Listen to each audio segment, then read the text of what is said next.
Thank you very much. That's an amazing intro. Can I just stop there? Because that was great. Thanks. Good evening. How are we all? All right? Yeah? Who knew it took 4.5, nearly 5 hours to get here from Brighton, eh? And who knew there were 2 Hilton hotels in Coventry? Yeah? Jane phoned me, literally just sorting out her slides. I said, I've just pulled up. Is it the one at the Ricoh Stadium? No. So there we go. Anyway, right, so adverse incidents, how to handle them. We've only got 45 minutes, is that right? What time's the AGM start?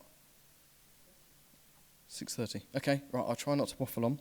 I want to look at the definition of an adverse incident, brief look at research, but most importantly, I want to look at how to handle adverse incidents. I think on the actual program it said how to avoid them. We'll touch on that if we've got time, but main focus is how to handle them. So, how do we define an adverse incident? And I took this from, I think it was an NHS document. An adverse incident is any incident or any event which causes or has the potential to cause unexpected or unwanted effects that will involve the safety and well-being of patients, practitioners, and others. It's a bit wordy, isn't it? But I think it's important to know or think about the fact that it isn't just about us and the patient. It is about other people that are using the room. It's other practitioners, it's other people visiting, it's cleaners. So things like lost needles, which do happen, and the potential for needle stick injury. So an adverse incident could be absolutely anything. It could. I hope we haven't got anyone that's really squeamish about blood. I wanted to try and get some pictures in here. It's not going to be that, but it could be almost anything. And I would guarantee that every single one of you in here has had some kind of adverse incident, whether you've actually reported it or not. So that could be an ache from a point, it could be a bruise, it could be a minor tingle, it could be a slight nerve irritation, but it could also be a punctured lung or an acute infection or a serious burn. So it can be anything along that spectrum. But like I say, it also includes things like lost needles. So, you might not think, nobody may have come to any harm, but actually a needle's disappeared down a patient's top, or it's got lost in a blanket, we've had that. That is an adverse incident. It's got the potential to cause harm. So all of these need reporting. So a brief look at some of the research. I didn't want this to be a really heavy research-based kind of PowerPoint, death by PowerPoint and research session. But it is interesting to have a look at a couple of the main studies. So this one, by Witt et al. In 2009, this is, I believe it's one of the biggest studies. And in this study, they looked at 229,000 patients, which totaled 2.2 million treatments. This was a study, however, of physicians, orthopedists, gynecologists, GPs, anaesthetists, and other specialists. Dry needlers, I would say. So having read into the research a little bit more, most of them had received 140 hours postgraduate training. I'll let the silence speak volumes. But nonetheless, there was only 8.6% adverse incident reports, or 8.6% of the patients in the study made a report. So I worked out as about 10% of the treatments resulted in an adverse incident. And actually what I found was a lot of the research quoted the number of patients, the number of adverse incidents in relation to the patients, which I thought was a bit odd, because actually it's about the number of treatments you give. So, it's a game of odds, isn't it? So you could be one patient and have 20 treatments and you'll get no adverse incidents. So, for me, I've kind of looked more, how many is it per treatment? Because that, I think, is more relevant. So these patients all having treatment for things like osteoarthritis of the knee or the hip, lower back pain, neck pain, headache, allergic rhinitis, asthma, dysmenorrhea. So, not necessarily the broad sort of patients that we would see. 2% of patients reported an incident which required treatment. There were 2 cases of pneumothorax, 1 required treatment and 1 required observation only. The outcome from the study was that these physicians are safe. So there we go. They are safe with 140 hours of training. But actually, the other part of this study was the fact that a consent form was what was recommended. So interesting that I should follow on from Jane and notes and what have you. So the adverse effects that were reported in this study, 58% of them involved bleeding or a hematoma, so bleeding or a bruise, all fairly standard. There were no deaths. Get in, that's a result, isn't it? And 0.1% of the cases, those 2, were kind of pneumothorax and burns. This one at the bottom is an interesting one, and you should pay attention to this. The longest lasting adverse effect was 180 days, and that was from nerve pain. And I've had a lot of calls from a lot of practitioners and a lot of patients who have had nerve pain, and we'll go into this in a little bit more detail. It can go on for a very long time, so just be aware of that. We normally say 24, 48 hours. But yeah, you're looking at 180 days was the worst case scenario. This particular study was reliant, I haven't got that in my notes, I think it was reliant on patients reporting their adverse events, adverse incidents. So they got given a questionnaire and they had to fill that out and send it back. The other big study, and this directly relates to us a lot, is the Hugh Macpherson study, and this was adverse events associated with acupuncture treatment, and it involved BACSI members. So it gave us a picture of what's going on with BACSI members. So this was a survey by postal return. We had 638 members involved. I say we didn't do it. 6,348 patients completed the 3-month questionnaire. So again, it was patients reporting back, not the practitioner. 30,196 treatments given. 10% reported an adverse event. Oh, there we go. And I then worked out from the study that it was actually only 3.5% of the treatments given resulted in an adverse effect. So a little bit lower than the WIT study. Although, when you read the WIT study, it claims that the Macpherson results show that adverse incidents were 20% higher per patient, which sounds really quite alarming, doesn't it? Oh, 20% higher. And they're right, but you're talking, it was 8% up to 10% or whatever it was. So it's actually still a very small number.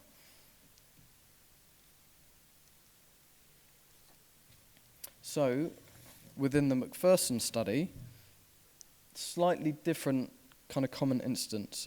Severe tiredness and exhaustion was the most common complaint, followed by prolonged or unacceptable pain at the site of needling, and then bruising. So actually that kind of correlates to the WIT study. 58% in the WIT study suffered from bruising. So that, is broadly in line. You're getting the same kind of results from 2 different studies. Now this was good. So in the Macpherson study, there were 3 serious events. So with this study, if there was a serious event, they actually followed up with a more detailed questionnaire with the patient and actually a phone interview. So patient 1, she was suffering with back pain. She had breast cancer, and that had spread to her back. And after the treatment, her back pain got considerably worse. And she was quite concerned, quite worried, given the history of the cancer.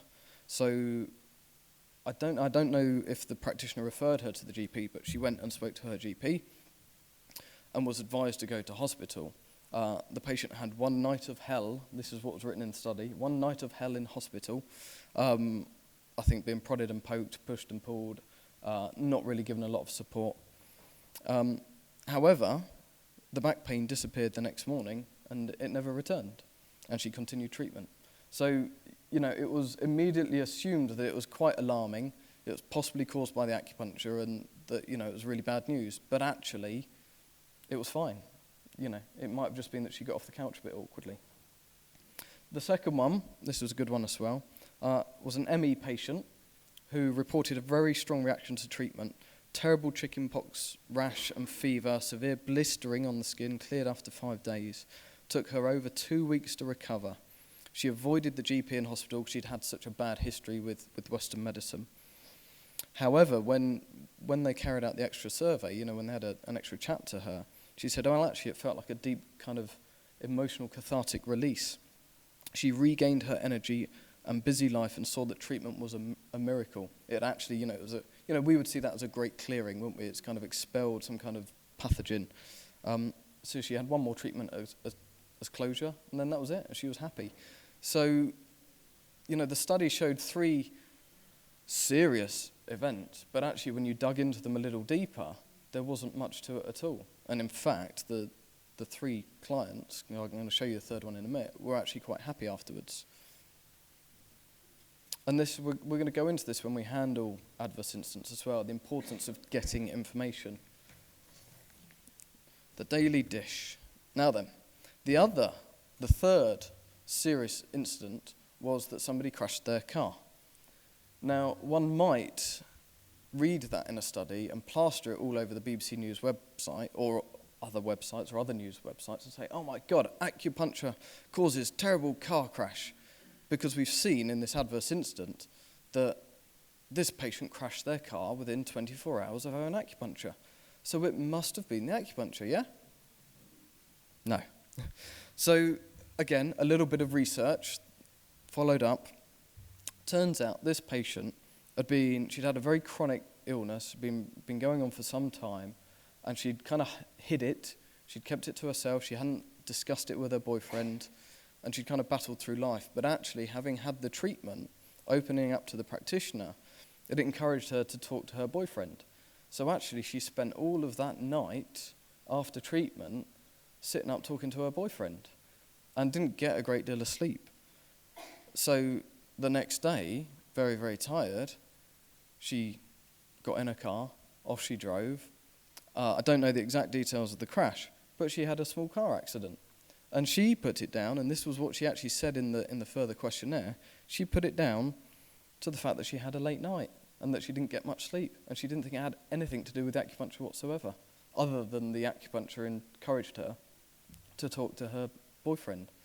So it's really important that when we have an adverse event or incident happening in our clinic, we gather all the information and get the facts. And I'll go into that again in a bit more detail. I then stumbled across another piece of research, and this was a EU study, adverse incident rates in hospital, and it was research that was carried out at the request of the Directorate General for Health and Consumers, 2009. And it's just an interesting comparison because they found that adverse incidents within within the sort of state or NHS healthcare professions was about 8 to 12%. So again, that kind of sits in line with the other studies. However, infection rates were around 5%. So we have no, touch wood, no known infection from acupuncture. This was really interesting. Over 25% of respondents felt that they or a family member had experienced an adverse event in hospital, and 47% of those surveyed felt like it was likely they would be harmed from the treatment. So there's confidence in our medical system for you, that nearly half the people think they're going to get hurt before they've even gone for treatment. So yes, I thought that was quite interesting. So, obviously we have our adverse incident report form and our schemes. This was launched in 2013, so we're just coming up to 5 years. And I think we're starting to get more use of it, and we need more use of it, because actually the information you send us is vital in terms of us developing our policy and giving you information on what you need to do should anything happen. So we don't get a lot of reports. The average is about 15 per year so far. Now, between Teresa, me, Jane, if you phone up and you've had something happen in clinic, we will always now encourage you to make sure you fill out an adverse incident report form. So I'm hoping that numbers are actually going to go up in terms of adverse incidents being reported, because then we know what's going on out there, and then we can help you by saying, well, these are the common incidents and this is how you deal with them, and actually you need to be doing this with your clients to make sure that they're well informed. So how do we compare in terms of incident rates and treatment numbers? So we did a big member survey in 2011, And that showed that the average number of treatments per week was 14. So across our membership, we had average of 14 treatments per week. So I think at the time, that roughly equated, based on 2,500, 3,000 members, that equated to 1.9 million treatments given by just BACC members, which I think is quite impressive. Now, some of you may be in that Facebook acupuncture group. I did an extremely rough poll, and I do mean extremely rough poll, whilst I was writing this presentation. And that kind of put the average at about 20 per week. So possibly members are a bit busier than they were, but equally, like I said, it's a very rough poll, and those that are happy to post on Facebook might be a lot busier and might be happy to share that information than those that maybe are a bit quieter. So ballpark figure, if it was at 20, that put about 2.5 million treatments per year. The fact is, there's a lot of treatment going on out there by BACC members, which is absolutely fantastic. So based on our worst case scenario of 20 per year at the moment and 2 million treatments, we've got an adverse incident rate of 0.001%. Yeah, that's good, isn't it? Yeah? Does that feel okay? We're a pretty safe bunch, really. So, let's say, okay, we're not getting all the reports, yeah? I think that's a safe assumption as well. So let's say so our report from our insurers showed that we had 53 incidents in 2017. So that's not actually that many that have been reported to us. So there may be a crossover. We may have had them reported, and we will always encourage you to speak to the insurers, so there's crossover. But having seen the reports and seen what's come into me, there is a difference. So they've gone for 53. But let's up the incident numbers. So look at this, 200, it's still only 0.01%. 2,000 is still only 0.1%. 200,000 incidents per year from our membership would still only result in a 10% chance of an adverse incident. Still pretty good, isn't it, really? So you guys are doing amazing work. We're all doing amazing work, and we are safe. So I think that's a huge reassurance, and give yourselves a pat on the back. So what was common in our reports? Slightly different. One of the big ones is needle shock with or without fainting. Hands up, who's had it? Oh, look at that. That's quite a lot, actually. Yeah, most of you. Most of us have experienced it. And it seems to be a lot more common for us than it was in some of the other professions. Aggravation of symptoms. The thing is getting a little bit worse. Moxa burn, definitely a biggie, and we'll come on to that a little bit. 10% nerve pain. Oh, you like this one. Only one report of bones being dislodged. So I'll just go into this in a little bit more detail, because it's a very important case. So this was a female, 15. So this is a real report. This actually came in via the Adverse Incident Report Scheme. Female, 59 years old. Main complaint was pain and numbness, particularly lower back, sacrum, but generally all over. She had kind of general pain. What was it Jane said about using shorthand or notes or acronyms? So that's mine for patient. Patient reported that the last acupuncturist had hurt her by treating on one side only. Now, personally, I would have some alarm bells ringing at this point if I had this patient in front of me. So the practitioner agreed to treat bilaterally on the patient's request, because who's in charge in the treatment room? Yeah. So the patient had received 10 treatments and was making good progress. Hooray, this is all good. And the final treatment before this incident was reported was a fairly standard treatment, 4 gates, kidney 6, stomach 25, bladder 62, a couple of shoulder points, and I think we're in there as well. So then the patient complained and cancelled the next treatment. I can't remember how that was reported, probably a text or an email, I think. And actually the practitioner did the right thing, picked up the phone, called the patient to discuss the issue and asked what her symptoms were and what had been going on. The response from the patient was, "Dislodgements of bones, I don't want to talk to you." And that was it. That was the end of that case. So we don't actually know what was going on. Some people are just a little odd, little peculiar. So just be aware of that when you have a patient coming in, because have they swapped practitioner? Have they had an issue with a previous practitioner? Is there something they didn't like? Some of the patients that I speak to that have experienced an adverse incident, or a common theme, is that quite a lot of them are very, very anxious, nervous people. So it almost seems inevitable that they're the ones that are going to get a bruise or an achy, nervy point. So just be cautious when you've got one of those sorts of patients in front of you, that they're usually the ones that pick up a nerve irritation or a bruise and then don't make an issue of it in that sense that they're trying it on, but it's more of an issue for them because they're quite anxious in how they're seeing things. Moxa and cupping burns. So funnily enough, actually, when I was driving up today in my lovely 5-hour journey, stuck on the A23, just 5 minutes out of Brighton, my phone rang, and it was a member phoning up with an adverse incident. I was like, oh, that's handy. This will be another story. And it was a burn. So unfortunately, these are all too common. It's a fantastic part of what we do, and it's just crucial to treatment. It's fundamental. It's part of the core of our medicine. So to not moxa it is ludicrous, but we really need to pay attention when we're doing this. The most common instance involve the stick-on moxa cones. The little ones you peel off and you stick it on. Really, really good in some ways, but actually it does limit control a little bit. And patients don't feel that they get hot until right at the last minute, and then if they're stuck on their skin, they're a bugger to get off.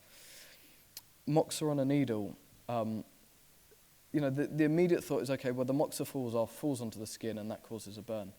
Actually, I think, in a way, that's relatively easy to deal with. I mean, anyone who's moxering, and if you've got moxa on a needle, you should be very, very close to your patient, so that you can deal with anything straight away. So I'd say moxa falling onto the skin, if it's brushed off immediately, is probably fairly unlikely to cause an issue. However, hot needles, we stick a big chunk of moxa on the top, the needle does actually heat up. It's kind of common sense, isn't it? And the one I had this morning, she normally used copper wound needles, but she wanted to try one of those little metal caps, the ones, and you pile it up with moxa, and it sits on the needle, the cap sits on the needle. So she had been recommended to get a different needle, the one with the straight pipe handle. She stuck it on, lit it, and the patient reported it getting very hot very, very quickly, much quicker than the practitioner was used to. So she then got a little bit flustered, tried to get it off, stumbled, and then the actual cap that had the moxa flicked off and landed round about Ren 4. So then that's a bit of a difficult place to start fishing one of those off. And she also found it extremely hot to try and pick up. So the patient ended up with quite a major burn. Well, not major, but quite a serious burn. So it's having an awareness of the equipment we're using, how we're using it, and what we've got to hand to deal with it. And I've had one case where it was similar to this. Really? 5 minutes? Oh, dear. Oh, shit, I better speed up. Right, I had one case where potentially the heat travelled through the needle and burnt deeper under the skin, and then the burn came out 2 or 3 days later. So we're using metal needles, we're heating them up. There is the potential that a burn could travel deeper in. Direct moxa, obviously, if you're not quick getting the stuff off, it's going to burn. And also, cupping that is too strong, or cups that become overheated. So the cup itself causes a burn, or excessively strong cupping causes blisters. So talking about the needle kind of transferring the heat into the body, not all burns are immediately obvious. Just one very quick one, so I'm going to have to speed up. This was on our insurer's report last year. Watch those plants, the day of the Triffids. The claimant had come out of the corridor and turned left to go into reception and walked into a plant that was hidden around the corner. The leaf of the plant went into the claimant's eye, resulting in an abrasion. Those plants are buggers, they really can hide. No money was paid out on that one, funnily enough. Common nerve points, so nerve pain is a definite regular incident. Kidney 3, triple burner 5, pericardium 6, heart 7, kidney 7, large intestine 4. A lot of the wrist points, a lot of the ankle points, these are common ones. And I'm sure you've all had others or similar.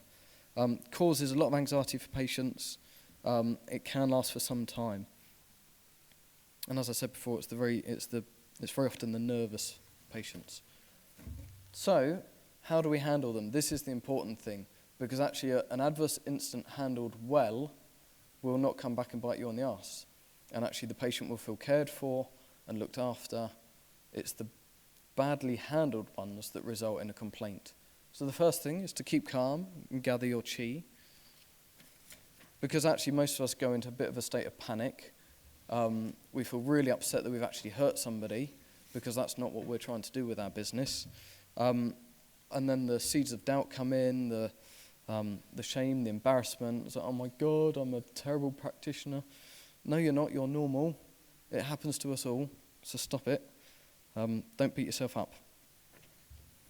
First steps, and it depends, whether it's something that's been reported to you 3 days after, or if it's something that is very immediate, somebody's fallen off your couch in front of you. I'd say these three it's got to be the top thing. You've got to be confident, professional, and empathetic. You've got to be the leader, and you've got to take charge, because then the patient will feel that you know what you're doing, that you are really looking after them.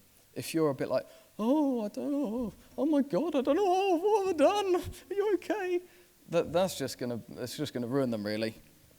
Okay, and just remember that patient care is absolutely key. That's what we do. We look after people. So looking after them if we burnt them is crucially important. And it's always best to talk. I cannot stress this one enough, actually. A lot of us hide behind texts and emails because we think it's easier or quicker.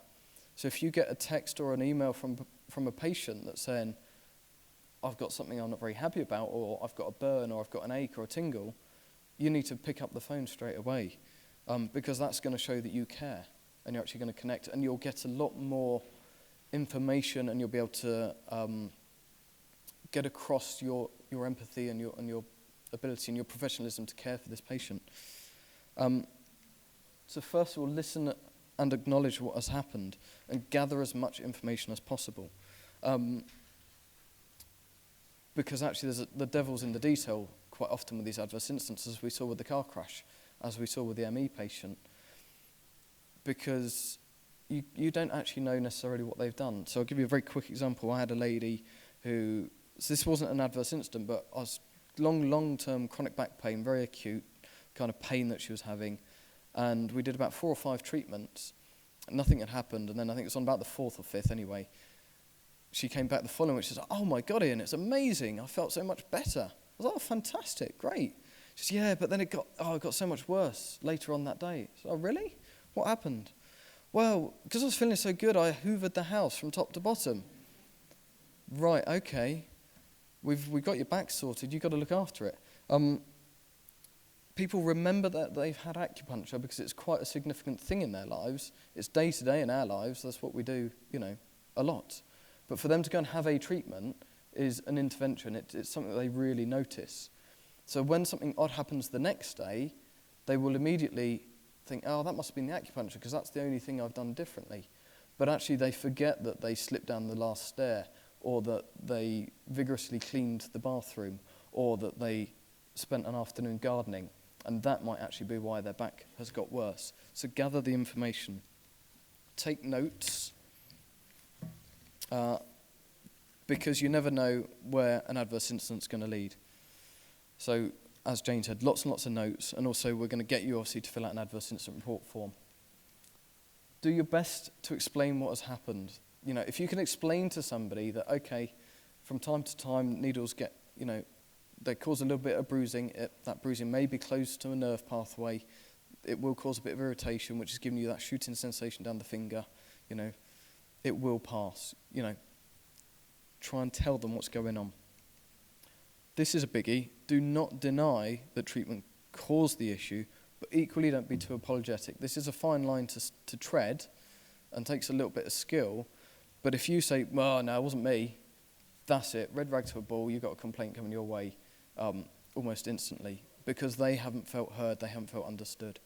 So don't deny that your treatment caused it, but equally don't say, oh, God, that was definitely me. I mean, obviously, if you've left a moxicone on them and it's burnt them, then yeah, that was you. But if it's a bit grey, then that's why you need to get all the information. And then you need to explain what needs to be resolved, what needs to happen next to sort this out. So do they need a referral to a GP or a practice nurse? So if it's a burn, go and see the practice nurse and get the wound dressed. Or maybe it is go to A&E. You know, you've done some kidney chest points, they've got a sharp pain, it hurts when they breathe in. That's a red flag straight down to A&E, okay? So no messing around, just do it. And it may be that they just need time. Just need for that bruise to go, you know, that little lump to disappear. Because most adverse reactions will resolve in 24 to 48 hours. And then always follow up. Again, this is patient care, and it's best done with a phone call. Okay, you know, we spoke a few days ago, you said you had a bit of a bruise, just wanted to see how it's going. Is everything all right? Oh yeah, oh no, that's gone. Oh, I've completely forgotten about that. Okay, great, cool, see you next week. Next steps, after the event, contact me at the office. I'm in on Wednesdays and Fridays, but email is a good way to get me because I do check my emails regularly. So if an adverse incident report comes in, I will open it, I'll read it, and if I need to call you, I will. Or equally, Jane's at the office Monday to Friday. If further support is needed, then we can arrange that for you. So we have confidential practitioner support because actually some adverse incidents really do shake people, and actually practitioners do need some support. If you've got a supervisor, then consider contacting them, having some one-to-one with them. Make sure you complete your adverse incident report form. That can be done online now. It's very, very easy. I will automatically get a copy when you submit it, and you will also get a copy which you can then print out and put in your notes. It's almost standard procedure now that we will get you to notify the insurers because they will open a file and that may just be it. So that they've got it on file, gather the information whilst it's fresh in your mind, and then it's there should something come up a year, 2 years, 3 years, 4 years, however many years down the line. So that's pretty much standard procedure now. It's not a thing to be alarmed about. It's just standard. Make sure your notes are up to date, and then have a cup of tea or something stronger. So I've whizzed through that in half an hour. And look, I've got lots of people nodding. Good, yes, get off, Ian, shut up. But just quickly, any quick questions? Obviously, I'm here this evening and I'm around tomorrow till about lunchtime as well, so you can grab me. But any quick questions now? Wow, it was that thorough, nobody's got a question. Yay, thank you.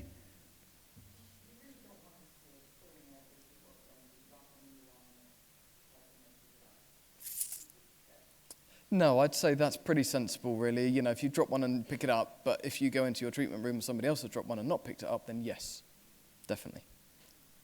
Any more for any more? Splendid. Have a great weekend of chi nourishing. Thank you.